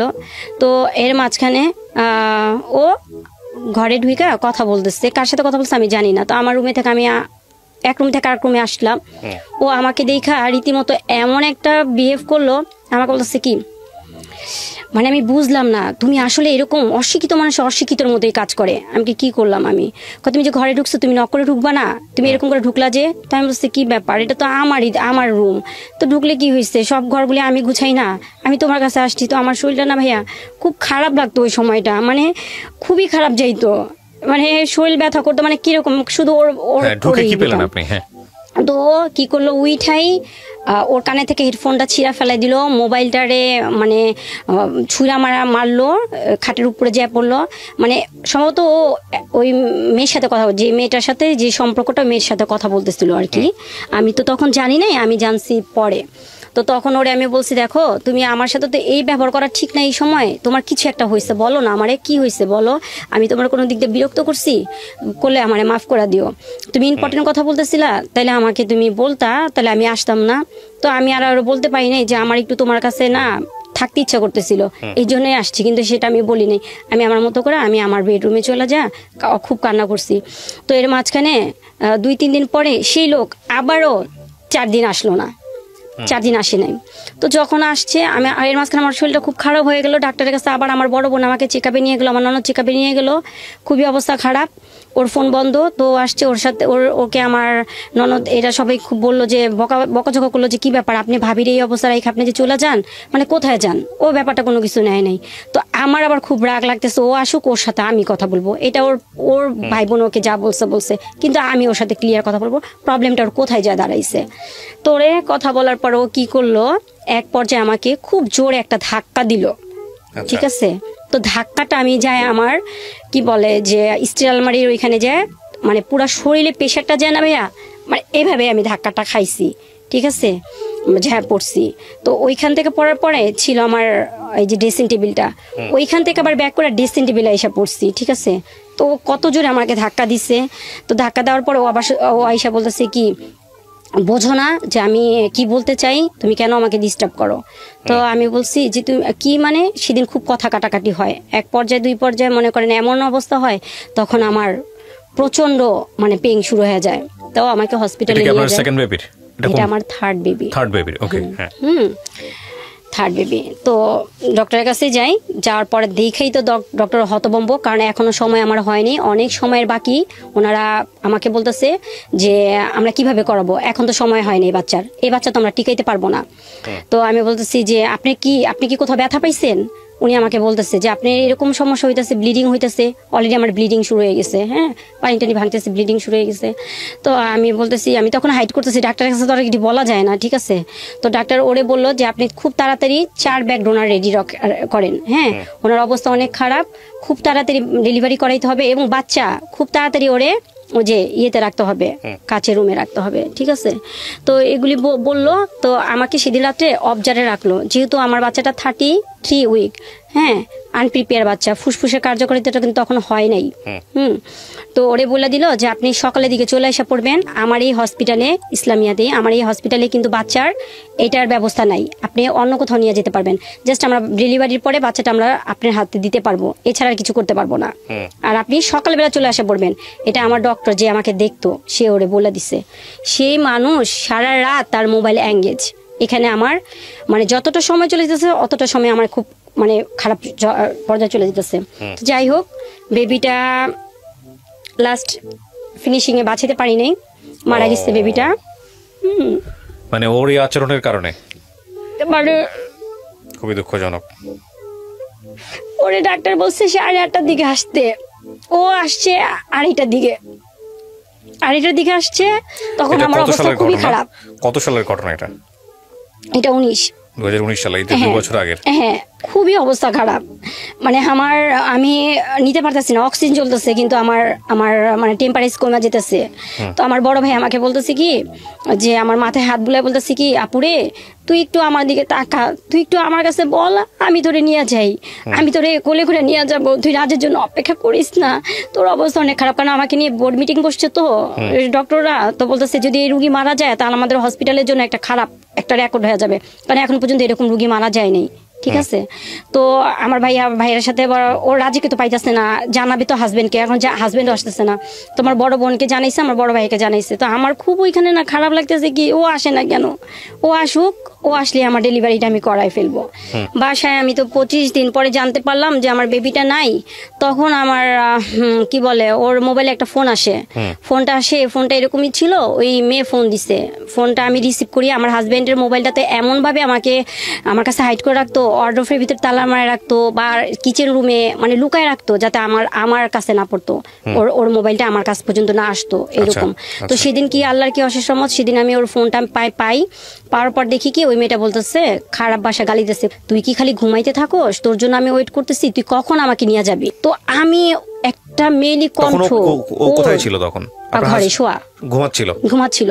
আমি তখন হতভম্ব যে কি, হাউ ইজ পসিবল, আমার হাজবেন্ডের মোবাইলে একটা মেয়ে তারপরে এইভাবে কথা বলতেছে, এটা তো মাইনা নেওয়ার মতো না। তো ওরে আমি জিজ্ঞেস করলাম এই মেয়েটা কে, তো আমরা বলতেছি কি আপনি মেয়ের সঙ্গে কথা বলছিলেন না? না, কথা বলতে পারিনি, কারণ ও কেটে দিচ্ছে, আর আমার হাজবেন্ডের মোবাইলটা তো পাসওয়ার্ড দেওয়া, আমি তো খুলতে পারি নাই। হ্যাঁ, এমনি এর আগে আমার কাছে মোবাইলটা থাকতো, যখন এই মেলি ব্যাপার ও যখন মানে হয়েছে তখন থেকে এই মোবাইলটাই আমার ঘরে ছিল প্রথম ইস্যু, ঠিক আছে। তো যাই হোক, এরপরে দিয়ে ওরে জিজ্ঞেস করলাম, ও বলতেছে কি আমার মাথায় আঙ্গুল দিয়া গুতা দিয়ে এভাবে মানে করে, আরে তুই তো একটা সাইকো হয়ে গেছিস, ওই যে বাচ্চা মরে গেছে না, মারা যাওয়ার পর থেকে মানে মাথায় শুধু সবসময় ওলট পালট জিনিস, কে ফোন দিবে আমারে, পাগল। এখন তো আমি কারোর কাছে প্রমাণও দিতে পারতেছি না, কারণ মোবাইলটা তো আমার কাছে না, আমি কারে কি বলবো। সেদিন অনেক কিছু হয়েছে, যাই হোক, এরপরে এটা এখানে শেষ। আমার শাশুড়িরা আসলো, বুঝাই দিল। এরপর আমি ওরে নিয়ে কবরস্থান যাই। সেদিনই আমার ফার্স্ট কবরস্থানে যাওয়া, আমার ছেলের কবরস্থানে যাওয়া। তো ওরে যাওয়ার পরে সেখানে আমি ওরে বলতেছি, দেখো এই যে কবরস্থানটা দেখতেছো, এটা বিশাল একটা জায়গা, কিন্তু এই যে কবরের ভিতরটা দেখতেছো খুব ছোট্ট একটা জায়গা। হ্যাঁ, এখানে যার ইমান আর আমল নিয়েই সবাই আসবে। এখানে কিন্তু ওইভাবেই করে কবরটা তার জন্য মানে সুরক্ষিত করা হবে, যার যেরকম মানে আমল থাকবে, ভালো দিক থাকবে। তো এটাই আমাদের শেষ একটা ঠিকানা। তোমাকে একটা প্রশ্ন করি। তো বলতেছে হ্যাঁ করো। আমি কি তুমি কি কোনো ব্যাপারে কারোর সাথে ইনভলভ হয়েছো? যদি আমি তো ওরে কখনো নাম ধরে ডাকি নাই, আমার বড় মেয়ের নাম দিয়ে ওরে ডাকতাম। তো বলতেছি রাজনাব্বু দেখো তোমার কাছে আমার শেষ একটা ইচ্ছা, আমি তো তোমার কাছে সংসার লাইফে এরকম আমার কিছু চাই নাই, এটা আমার একটা মানে ধরো তোমার কাছে এটা চাওয়াই। তোমার যদি এরকম মনে হয় না যে তুমি আমাকে দিও, আর যদি মনে হয় দেওয়ার দরকার নেই তাহলে চলে যাও। সেটা হচ্ছে তুমি যদি কারোর প্রতি ইনভলভ হয়ে যাও তাহলে তুমি এখান থেকেই চলে যাও, আমি তোমার ব্যাকে ডাকবো না। হ্যাঁ, এই কবরস্থান তো এখানে তোমার আমি আর তোমার সাথে এখানে আমার শেষ, এখানেই, কারণ এই জায়গায় আমাদের সবার আসতে হবে। ও কি করছে ভাইয়া, আমার আমার আমার শ্বশুর মারা গেছে, তার 10 দিন পরে তো আমার ছেলেটা মারা গেছে। এখানে কিন্তু আমার শ্বশুরও মারা গেছে। আমার ছেলেটা যে মারা গেল না, তার 10 দিন আগে আমার ছেলেটা, এই আমার শ্বশুর মারা যাওয়ার 10 দিন পরে আমার ছেলেটা মারা গেছে। তো দুইটা কবরের মধ্যে এইভাবে হাত রাখলো, হাত রেখা বলতেছি দেখো এখানে আমার ছেলে, এখানে আমার বাবা, বিশ্বাস করো তুমি ছাড়া আমার লাইফে কোনো মেয়ে আসে নাই। আর এই আমি দুইটা কবরের মধ্যে হাত রেখা বলতেছি, এই কসম খাইতেছি তুমি আমার বাচ্চাদের কাছ থেকে আমার দূরে সরাই দিও না, আমাকে তুমি দূরে করো না, আমাকে তুমি আর একটা সুযোগ দাও, আমার যা হয়েছে আমি ওইটা শেষ করে দিচ্ছি। হ্যাঁ, তো আমি ওরে বিশ্বাস করলাম, বিশ্বাস করার পরে ওরে আবার সে আগের মতো ঘরে জায়গা দিলাম। কিন্তু এরপর থেকে শুরু হইতে থাকে মানসিক নির্যাতন, শারীরিক নির্যাতন, মানে মেন্টালিটি এইগুলি কি আমি দেখতেছি। মেয়ে অনবরত ওকে ফোন দিতেছে, ও ফোনে কথা বলতেছে, আবার আমি ওকে জিজ্ঞেস করে বলতেছে যে না তুমি কি দেখো, এটা তুমি ভুল দেখতেছো। কিন্তু ওই যে প্রবলেমটা আমাদের কোথায় তা জানো ভাইয়া। তারপরে কিছুদিন পরে দেখলাম ওর মানি ব্যাগে একটা লাভ লেটার, ঠিক আছে, ওইটা নিয়ে একটা শুরু হইলো দ্বন্দ্ব। এটা কি? তো বলতেছে এটা কি, আমি জানি না তো এটা কি, তারিখ ডেট সব দেওয়া, মানে কিভাবে লিখছে, মানে একটা ইয়াং জেনারেশনের ছেলে মেয়ে যা লেখে আর কি, সেভাবে ওয়ার্ডগুলি ওখানে লেখা করা। তো আমি ওরে বলতেছি, মানে দিনের পর দিন যেতেছে, ওরে বোঝার চেষ্টা করতেছি দেখো তোমার 2টা মেয়ে আছে, হ্যাঁ তুমি বাচ্চাগুলির দিকে তাকাও, তুমি ব্যাকে আসো, হইছে ভুল হইতেই পারে, মানুষ মাত্রই ভুল, তুমি ব্যাকে আসো, তুমি অন্তত বাচ্চাগুলির দিকে তাকাও, তুমি ওদের দিকে তাকায় তুমি দেখো ওদের লাইফের কথা চিন্তা করো, তুমি এটা ফালাই দাও, ঠিক আছে। ওরে আমি কোনো রকমই এখানে ব্যাক করাইতে পারলাম না। ও রীতিমতো মনে করেন একটার পর একটা মানে এই মন চাইতেছে, ও আসতেছে না, মোবাইল অফ করে রাখতেছে, আবার আসতেছে, মানে প্রতিনিয়ত আমাকে মেন্টালি টর্চারিং, ঠিক আছে, যেটা আমি কারো কাছে প্রমাণ দেওয়ার জন্য একটা প্রমাণ যে রাখবো সেটা করতে পারতেছি না। তবে ও যে বাসায় আসে না, এইটা মানে সবাই এটা উপলব্ধি করতে পারতেছে। তো এর মাঝখানে আরেকটা জিনিস হয়েছে যে আমার বড় ভাইয়া আছে না, বড় ভাইয়া ওরে দরজা ভিড়ায়া 2টা পা প্যাচে, আমার বড় ভাইয়া বলতেছে ভাইয়া আমি তো আপনার ওয়াইফের বড় ভাই, হ্যাঁ যদিও আমি আপনার বয়সে ছোট, কিন্তু সম্পর্ক দিক দিয়ে কিন্তু আমি আপনার সম্বন্ধী। তো বাইরে একটা কথা বলি ভাইয়া, আমার বোন যদি কোনো ভুল করা থাকে তাইলে তারপরও একটা কথা বলি, এই ভুলের জন্য ওরে আপনি এরকম শাস্তি দিন না। হইতেই পারে ভুল আমার বোন করতে পারে আপনার সাথে, কিন্তু আপনি কি করতেছেন আমাকে একটু বলেন, আপনি কি কোনো মেয়েলি ব্যাপারে আটকায় গেছেন? যদি আটকায় যান তাহলে ভাইয়া আপনি আমার কাছে বলেন, আমার আম্মাকে দিয়ে আমি সমস্ত জিনিস আমি মানে করব। অনেক সময় হয় না ভাইয়া যে ওই মেয়ের সাথে ওর সাথে অনেক রকম সম্পর্ক হয়ে গেছে, ওই মেয়ে টাকার দাবি করতেছে, টাকা হইলে মিউচুয়াল হইলে সরায় ফেলায়, এরকম হয় না। তো আমার বড় ভাই পাটা পেঁচায় ধরা কাঁদছে আর বলছে, তখন আমার বলতেছে হ্যাঁ মেয়ে তো আমার নামে মামলা করছে আপনাদের 2 ভাইয়ের নামে মামলা করছে। তখন আমার ভাই বলছে মামলা করছে মানে, হ্যাঁ আমাদের নামে মামলা করছে, এখন 4 লাখ টাকা লাগবে। পয়েন্টটা কোন জায়গায় গেছে, ও 4 লাখ টাকা লাগবে, 4 লাখ টাকা দিলে ওই মেয়ের সাথে ওর সাথে কাটছিট হয়ে যাবে, ঠিক আছে। তো আমার ভাই বলতেছে এটা আবার কেমন কথা বলেন, তাহলে মামলা করলে তাহলে মামলার কাগজ দেখান আমাদের, মামলা করছে। আরে মামলা কাগজ কি আমাকে দেখাবে, ওই মেয়ে তো করছে, ঠিক আছে। এই কি করলো, এই জিনিস দিয়ে ঘরের মধ্যে একটা হট্টগোল পাকায় রাখলো, ঠিক আছে। ও এর মাঝখানে দিব্যি আরামে ঘুরতেছে, করতেছে। আমার 2টা ভাই মনে করেন মানে পালায় রয়েছে, যে কোনো সময় আমার বাসায় পুলিশ পাঠাতে পারে। ও খালি ফোন দিয়ে আমাকে বলে কি, তুমি কিন্তু ভাইয়াদের দূরে সরাই দিও, ভাইয়াদের কিন্তু বাসায় আসতে দিও না, আসলে কিন্তু ওই মেয়ে কিন্তু অ্যারেস্ট করাই দিবে।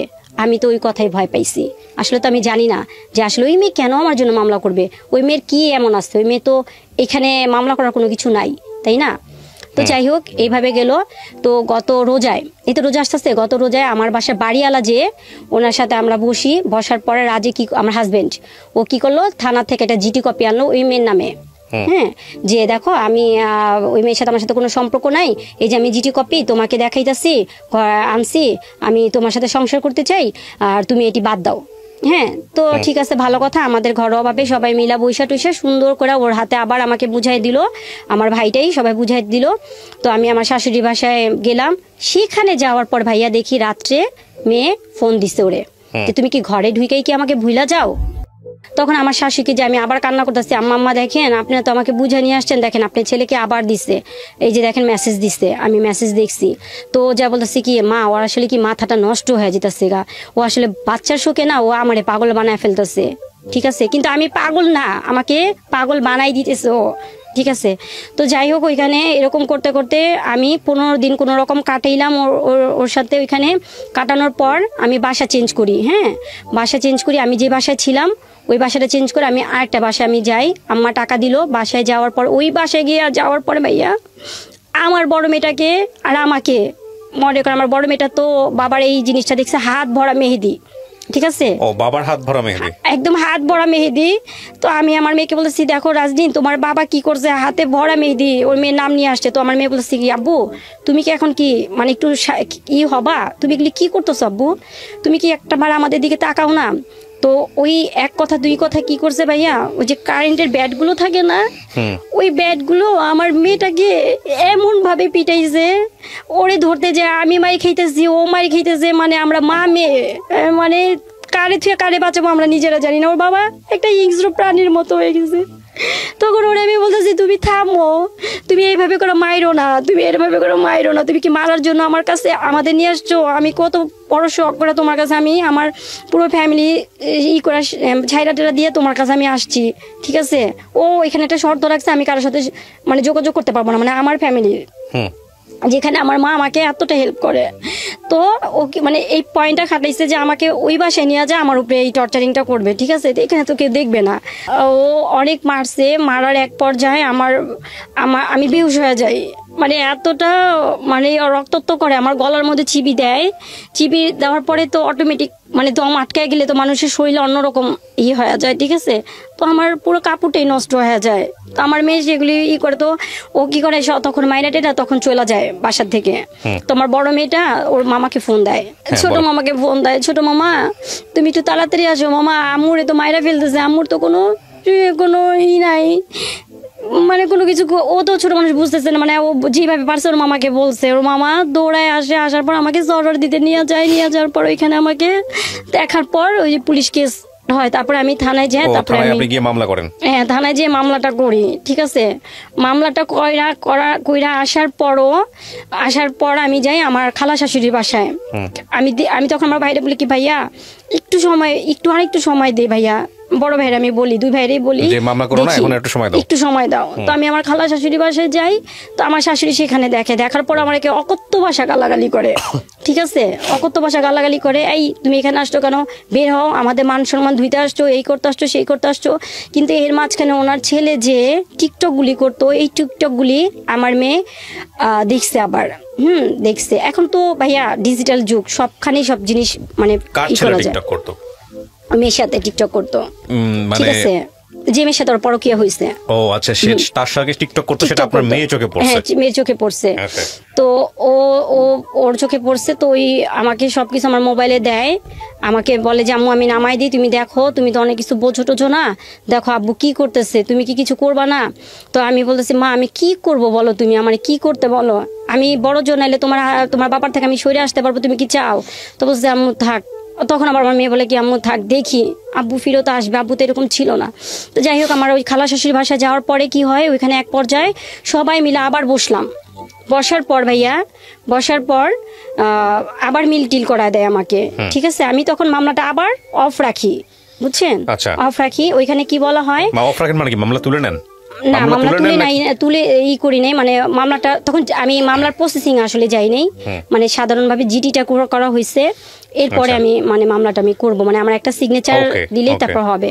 তো আমি তো সুন্দর করে আমার ওইখানে সুন্দর করে সবাই বোঝায় টোঝা দেওয়ার পর, তো আমি তখন সবার কাছে করি, বলি যে ঠিক আছে, ও যেভাবে আমাকে রাখবে আমি সেভাবেই থাকবো। তো মেলি ব্যাপারে ওইখানে কথা হয়, তখন ওই সবার সামনে ভাইয়া প্রায় ওইখানে 20-25 জন মানুষ সবার সামনে সে একই অবস্থায় আবার কোরআন সে কোরআনটাকে সামনে রাইখা বলতেছে আমার সাথে কোনো মেয়ের সাথে কোনো সম্পর্ক নাই, আমার 2 বাচ্চা, আমার স্ত্রী ছাড়া আর কেউ নাই, ঠিক আছে।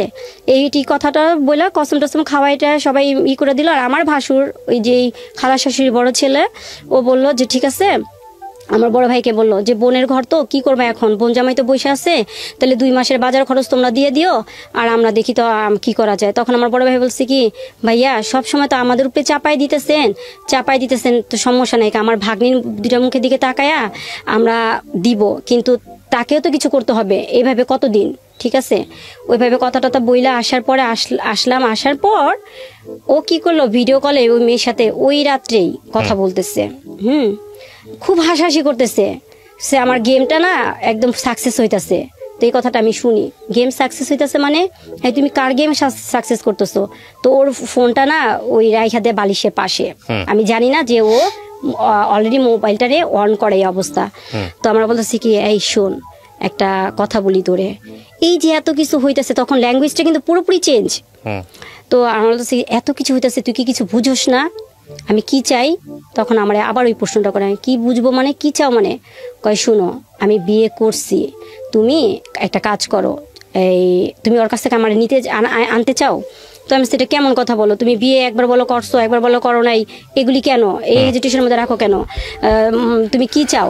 তো বলতেছি কি ওরে ছাড়তে গেলে না 6 লক্ষ টাকা লাগবে। আমার বড় ভাইকে কিন্তু কিছুদিন আগে কিন্তু বলছে ওই যে মামলা করছে 4 লক্ষ টাকা কিন্তু দাবি করছে, এখন আবার বলতেছে 6 লক্ষ টাকা।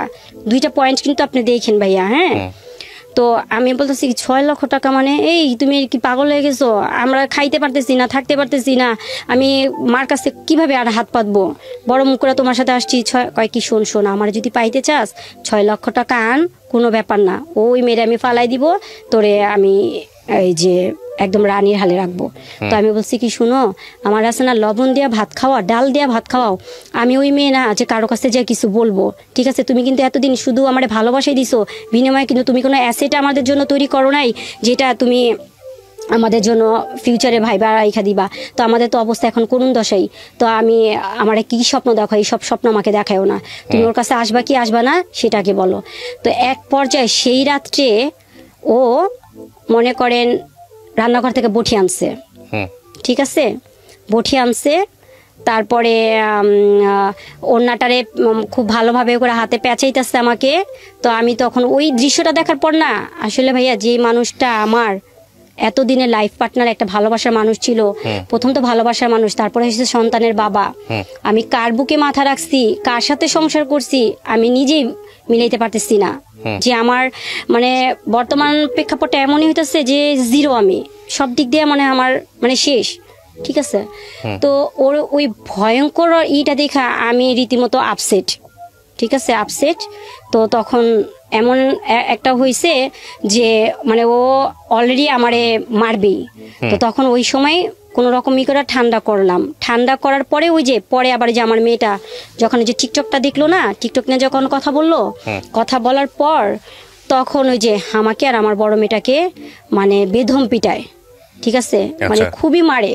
তো তখন মারার পর আমি ওরে বলি যে তুমি শিয়ানা মেয়ের গায়ে হাত উঠাইছো, তুমি কি জানো এটা কত বড় খারাপ কাজ করছো? বাবা হ্যাঁ যে মেয়েটার গায়ে হাত উঠাইছো। ভাইয়া আমার মেয়েটাকে দেখলে আপনি বলবেন যে বলা ঠিক না, মানে আল্লাহ পাক আমার 2টা মেয়ে মাশাআল্লাহ অনেক সুন্দর করে বানাইছে। আর আমার হাজবেন্ড আমাকে বলে যে আমি দেখতে সুন্দর না, ওয়েস্টার্ন কালচারে চলাফেরা করতে পারি না, অশিক্ষিত মহিলা। তো এতদিন পর, এত বছর পর যে আমাকে এই ব্লেমগুলি দেয়, তো তখন কই ছিল? তা আমাকে বলতো একটা স্ত্রী তার স্বামীর জন্য সব কিছু করতে পারে, তাই না, সব কিছু করতে পারে, তখন আমাকে বলতো। কিন্তু তাই বলে এই না ও আমাকে আমার বাচ্চাগুলিরে নর্দমায় ছুঁড়া ফালাই দিয়ে ও একটা শুভাকাঙ্ক্ষীর জন্য ও সবই শেষ করে দিবে। ও এইটা শুধু করে নাই, এর মাঝখানে ও আরো একটা পয়েন্ট করছে, দালালি করছে। মানে দালালি বলতে কি, আমার আম্মু তো বাইরে না, তো ওরে জায়গা কেনার জন্য টাকা দিছে, সেই টাকাটা ও মাইরা দিছে, ঠিক আছে। বড় ভাইকে সাউথ আফ্রিকা পাঠানোর জন্য 12.5 লক্ষ টাকা, সেটাও মাইরা দিছে, ঠিক আছে। তাও আমি আমার আম্মু সবই মাইনা নিছে যে চাক টাকা আজ আছে কাল মানে ঝড় ভাটা এই আছে এই নাই। হ্যাঁ, আল্লাহ পাক দিতে কতক্ষণ, আমার নাতি নাতকরা ভালো থাকলেই হয়েছে সবচেয়ে বড় জিনিস। আপনাকে আমি কিছু কোশ্চেন করি, আমি গল্পটা আপনারা এতক্ষণ ধরে যারা শুনছিলেন আমি জানি তাদের ধৈর্যচ্যুতি ঘটবে শেষের দিকে এসে। কয়েকটা প্রশ্ন আমি করি আপনাকে, আপনি যদি একটু উত্তর দেন। আপনি আমাকে যখন এই অনুষ্ঠানটা আমি শুরু করি তখন আপনি আমাকে কিছু ভিডিও ডকুমেন্ট দেখাচ্ছিলেন, বিশেষ করে একটা ভিডিও খুব সেন্সিটিভ যেটা আপনার হাতে এসছে, এটা কার মাধ্যমে এসছে আপনার কাছে? এটা অনেকটা ছিল শর্ট শর্ট করে ইমোতে পাঠাইছে মেয়েটা আমাকে। মেয়েটার সঙ্গে আপনার কথা হয়? মেয়েটা আমার সাথে কথা হয়েছে যখন আমার হাজবেন্ডকে অ্যারেস্ট করাই দিলাম তখন। আর আমার হাজবেন্ডকে যখন অ্যারেস্ট করানো হয় তখন ওর সেলটা ওই যে এসআই নিয়ে যায়, ওই ওর ফোনে পাওয়া যায় এটা? হ্যাঁ হ্যাঁ, এটা আমাকে দিছে 3 মাস পর। ওই এসআই 3 মাস আপনার হাজবেন্ড জেলে ছিল? 4 মাস ছিল। 4 মাস ছিল তখন আপনাকে এই ডকুমেন্টসটা দিয়েছে এসআই? হ্যাঁ, কিন্তু এসআই তো আপনাকে এই ডকুমেন্টসটা না, উনি আমাকে এই ডকুমেন্টসটা মানে করে দেয়, ওপেন করে দেয় নাই, ওর সেলটা আর মেমোরি কার্ডটা আমাকে দেয়। ও আচ্ছা, ওই মেমোরি কার্ড থেকে আপনি বের করেন এটা? হ্যাঁ, আর ওই মেয়ে আমাকে দেয় কারণ এটা তো অনেক বড় একটা ভিডিও, ঠিক আছে? এখানে আপনি যতগুলা ভিডিও আমাকে দেখাইছেন বা যতগুলো ইয়েগুলো আছে সেগুলো নিয়ে একটা রাষ্ট্রীয় গণমাধ্যমেও এটার একটা রিপোর্ট প্রচারিত হয়েছে। কতক্ষণের রিপোর্ট ছিল এটা? মেবি এটা আধা ঘন্টার মতো ছিল। আধা ঘন্টার মতো? কি পুরো ক্রাইম ইনভেস্টিগেশন করা হয়েছে? হ্যাঁ। এবং সেটা করেছেন আপনি কতদিন আগে? 1 মাস আগে। 1 মাস আগে। আপনার হাজবেন্ড এখন কোথায় আছে? আমি বলতে পারবো না ভাই। বলতে পারেন? ও জেল থেকে বের হয়ে গেছে? জেল থেকে মেয়ে ওকে ছাড়াইছে। মেয়ে ওকে ছাড়াইছে? আপনার জানার মতো কি ও বিয়ে করেছে ওকে? হ্যাঁ, এখানে একটা কথা ছিল, রেখে দিছি। আমার তো প্রত্যেক মাসে মাসে হাজিরা দিতে হয়। হ্যাঁ, হাজিরা দিতে হয়। কেন হাজিরা দিতে হবে? আপনার বিরুদ্ধে মামলা করেছে? না না, আমি বাদী, আমার যেতে হয় আর কি। আমি গত 2 মাস আগে খবর নিতে হয় আর কি। হ্যাঁ, 2 মাস আগে আমার 2টা বেবিকে নিয়ে আমার যেতে হয়েছে, তো ওদেরকে নিয়ে গেছি। তখন ওরা হাজিরা দেয় নাই? হ্যাঁ, তখন মেয়ে আসে নাই। ওর লয়ার মামলা করেছে। হ্যাঁ, ওই লয়ার বারবারই বলছে যে বিবাদীর সাথে এই মেয়ের সাথে কোনো সম্পর্ক নাই। আপনার মামলাতে আসামি করেছেন কাকে আগে? আমার হাজবেন্ডকে আর ওই মেয়েকে। ওই মেয়ের প্রপার ঠিকানা আপনি বের করতে পেরেছিলেন? হ্যাঁ, মামলার এজাহারে উল্লেখ করা ছিল সেগুলো? হ্যাঁ হ্যাঁ। আচ্ছা, তো তারপর এখন আপনি যেটা বলতেছেন যে লাস্ট টাইম আপনি গেছিলেন তখন আপনার হাজবেন্ড হাজিরা দেয় নাই? ও দিছে কিন্তু মেয়েকে দেয় নাই। 2 নম্বর আসামি মেয়েকে করা হয়েছে। আচ্ছা, মেয়েটা দেয় নাই? মেয়েটা দেয় নাই। আর ওর লয়ার বারবার একই কথা বলছে যে আমার বিবাদীর সাথে এই মেয়ের সাথে কোনো সম্পর্ক নাই। আপনাকে ডিভোর্স দিয়েছে আপনার হাজবেন্ড? না। আর এখানে আপনি দিয়েছেন? না। আমি যে প্রশ্নগুলো করি সেই প্রশ্নগুলো উত্তর দিলে চলবে? ডিভোর্স হয়নি এখন। আমাদের মামলা রানিং চলতেছে। এখানে ডিভোর্স হলে আমাদের মামলা চলতো না। আচ্ছা, তো ডিভোর্স হয় নাই? ডিভোর্স হয়নি। আপনার হাজবেন্ডের সঙ্গে আপনার লাস্ট কথা হয়েছে কবে? জানুয়ারির 15 তারিখ। কি বলেছে উনি? উনি আমাকে ফোন দিয়ে বলতেছে যে আমাকে ভালো মন্দ জিজ্ঞেস করলো, তো বললাম যে হ্যাঁ ভালো আছি, এই বাচ্চাটা কেমন আছে। আমি তখন বললাম যে বাচ্চাদের খবর যে তুমি নিতেছো, ওদের তো কোনো কিছু করতেছো না, ঠিক আছে, তুমি কেমন বাবা হইলা? আপনি আমাকে শেষ কথা উত্তর দেন। আপনার হাজবেন্ড যদি এখন ফিরে আসে, আপনার ওই যাকে বিয়ে করেছে তাকেও রাখতে চাই, আপনাকেও রাখতে চাই, আপনি নিবেন আপনার হাজবেন্ড? না, আমি নিব না। আপনি কি চাচ্ছেন? দুষ্ট। আপনি কি চাচ্ছেন সেটা বলেন আমাকে। আমি এই লোকের সাথে এত বছর সংসার করে তার ভিতরটাই তো চিনতে পারি নাই। লাস্ট কত বছর সংসার করেছেন? 16 বছর। 16 বছর। আপনি কি চাচ্ছেন এটা বলেন জাস্ট। আমি এখন চাচ্ছি যেভাবে আমাকে মানে আমার 2টা মেয়েকে নিয়ে যেভাবে আমাকে যেভাবে ফেলে দিছে, আমাদের 3টা জীবনও নষ্ট করে ফেলছে, এরকম প্রতারকের সাথে আমি সংসার করতে চাই না। ঠিক আছে, সেটা তো আপনি চান না। আমি চাই না। আর আপনি চাচ্ছেনটা কি সেটা বলেন। আমি চাচ্ছি সবাইকে সচেতন করার জন্য। আচ্ছা, সেটা তো আপনার গল্পের মাধ্যমে সচেতন হবে। সচেতন করার জন্য এখানে আপনার ভুল কি বলেন তো? আমি পয়েন্ট আউট করার আগে আপনার ভুলটা কি? আপনার হাজবেন্ডের যে কথাগুলো আপনি বললেন সেটা নিয়ে আমি পরে কথা বলছি, যেহেতু উনি এখানে উপস্থিত নাই সেটা বাদ। কিন্তু আপনার ভুলটা কি? আমার ভুল হচ্ছে আমি বারবারই ওকে বিশ্বাস করে ওকে মানে ওর দোষগুলি আমি ক্ষমা করছি। হ্যাঁ, কেন করছি সেটা হচ্ছে এখানে কথা হচ্ছে যে আমার 2টা মেয়ে আছে। সমাজে চলতে গেলে আমার 2টা মেয়ের বাবা হিসেবে পরিচয় দিতে হবে। না, এটা একদম লেম লজিক। আপনি তো ক্লাস 9 পর্যন্ত পড়াশোনা করছেন, কিছু জিনিস না, আমি তারপরে এসএসসি কমপ্লিট করলাম। লেম লজিক বলতেছি আমি, মানে এটা হচ্ছে খুব দুর্বল যুক্তি। আচ্ছা আচ্ছা। আপনি ফাইনালি 16 বছর পরে এসে আপনি বাঁচাতে পারছেন সেই যুক্তি? না। আপনি প্রথম থেকে তাকে ক্ষমা করতেছিলেন, আমার মেয়ে আছে, মেয়ের বাপের পরিচয় লাগবে, ঠিক আছে, সমাজের জন্য। 16 বছর পরে এসে কি সেটা পারছেন এস্টাবলিশ করতে পারছেন? পারেন নাই তো। শেষ পর্যায়ে ধৈর্যচ্যুতি ঘটেছে, আপনি তাকে ছেড়ে দিচ্ছেন। হ্যাঁ, আপনি তার সঙ্গে সংসার করতে চান না। না, করতে চান না। বিষয়টা যদি আরো আগে হতো আরো ভালো হতো। দুষ্ট গোয়ালে যেতে শূন্য গোয়াল অনেক ভালো না? অনেক ভালো। দুষ্ট গরুর চেয়ে শূন্য গোয়াল অনেক ভালো। তো সেই জায়গাটা থেকে আপনার যুক্তি যদি সমস্ত কিছু মেনে নেই, তাহলে এটা আরো আগেই গিভ আপ করা উচিত ছিল। আমি এই দুজনকে নিয়ে কোনো মন্তব্যই করতে চাই না। কেন করতে চাই না তার প্রধানতম কারণ হলো এটা আপনি বলে গেলেন বা আপনার মতো করে একপাক্ষিকভাবে আপনি বলে গেলেন, সেখানে বাকি দুজনের কোনো কথা আমি এই পর্যায়ে আনতে পারিনি। যে দুজনকে নিয়ে আপনি আনলেন তাদেরও জীবনে হয়তো অনেক কিছু বলার আছে, সেই জায়গাটায় আমি যেতে চাই না। তবে এটা ঠিক প্রথম স্ত্রী থাকার পরে একটা কারণই এনাফ। প্রথম স্ত্রী থাকার পরে দ্বিতীয় যদি কোনো মানুষকে তার জীবনে নিয়ে আসে, সেটা যদি আপনার সঙ্গে এক লুকোচুরি করে হয়, অন্যায় করে হয়, তাহলে যত যুক্তি নিয়ে সে খারাপ হোক না কেন, একটা লাইনই এনাফ, সে দোষী, আর কিছু লাগবে না। তো সেই জায়গাটা থেকে সে দোষী। মানে আপনি যত কিছু বলেন সবকিছু যদি বাদ দিয়ে দিই, শুধু একটা যদি জিনিস যদি ধরি যে আপনাকে না জানায় সে কাজটা করেছে, কারণ আপনি যে ভিডিওটা আমাকে দেখিয়েছেন সেই ভিডিও দেখার পর আসলে কোনো সন্দেহ থাকে না সে এটার মধ্যে ইনভলভ, যদি উনি আপনার হাজব্যান্ড হয়ে থাকে। ভিডিওতে যেটা দেখিয়েছেন, আমি টেলিভিশনের রিপোর্টটাও দেখেছি। তো সেদিক থেকে আমার ওনাকে নিয়ে বলার কিছু নাই। তবে আপনার এই গল্প থেকে আমাদের অনেক কিছু শেখার আছে। আমাদের সমাজের মেয়েরা মুখ বন্ধ করে এসব সহ্য করে, দিনের পর দিন সহ্য করে, বছরের পর বছর সহ্য করে, মাসের পর মাস সহ্য করে। আপনি আইনের দ্বারস্থ হয়েছেন, আমাদের সেটাই হওয়া উচিত। আমি সেই জায়গা থেকে আমি আপনাকে উৎসাহ দিব যে আইনের কাছে গেছেন, আপনি আইনের পরামর্শ নিচ্ছেন, আপনি চান ওর সঠিক বিচার হোক। সেই জায়গাতেও আমরা অনেক বেশি ফেড আপ হই। আমি আপনার জন্য গুড উইশ করতে পারি, দোয়া করতে পারি যে আপনি আইনের দ্বারস্থ হয়ে ওখানে যাতে আপনি ফেড আপ না হন, কারণ অনেকেই ফেড আপ হয়ে যায়, আপনি যেন সঠিক বিচারটা পান। কিন্তু এটা ঠিক যে যেই ভুলটা 16 বছরে হয়েছে, সেই ভুলটা আরো 10 বছর পরে হতে পারতো। আপনার মনে আছে কিনা, আপনি 1 ঘন্টা আগে যখন অনুষ্ঠানটা শুরু করছিলেন তখন আপনি আমাকে একটা কথা বলতেছিলেন যে ভাইয়া আমার বহুবার মনে হয়েছে সুইসাইড করি। হ্যাঁ, সুইসাইড করতে কি আমি বলি, ওই যে মানে এমন মেন্টালিটি এমন ভাবে দাঁড়াইছে না, মানে শান্তিমতো একটা নিঃশ্বাস নেওয়ার মতো কোনো রকম ছিল না। তো আমার বেবিটা মারা যাওয়ার পরে তো ডক্টর আমাকে তো যে ইয়েতে প্রেসক্রিপশনে তো আমাকে ঘুমের ওষুধ দিছিল, তো আমি ওটা খায়া না রিল্যাক্স থাকার চেষ্টা করতাম। তো এরকম করতে করতে দেখতাম উইক হয়ে যেতেছি। তো হ্যাঁ, আপনার যে প্রোগ্রামটা অনেক আগে থেকে আমি শুনতাম, ওই সময় একটা জিনিস কি ছিল, আমার হাজবেন্ডকে সবসময় বলতাম কি তোমাকে নিয়ে আমি যাব আমাদের ভালো জিনিস বলার জন্য, কিন্তু আজকে যেভাবে আসছি না এইভাবে বলার জন্য না।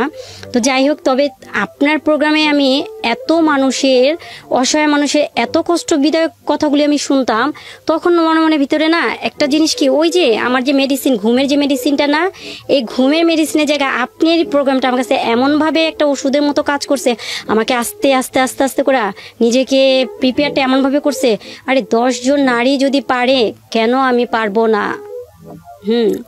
কেন পারবো না? আর আমি কোন দিক দিয়ে খারাপ? আজকে আমাকে ফেলে দিতেছে। আমার একটা পরিচয় আছে, সবচেয়ে বড় পরিচয় হয়েছে আমি মুসলমান ঘরে, মুসলিম ঘরের সন্তান, মুসলিমের স্ত্রী। আমি নো ওয়েস্টার্ন কালচারে চলাফেরার কোনো দিক আমি যাই না। আর আমার আর একটা পরিচয় হচ্ছে আমি 2টা সন্তানের জননী। আমি মা।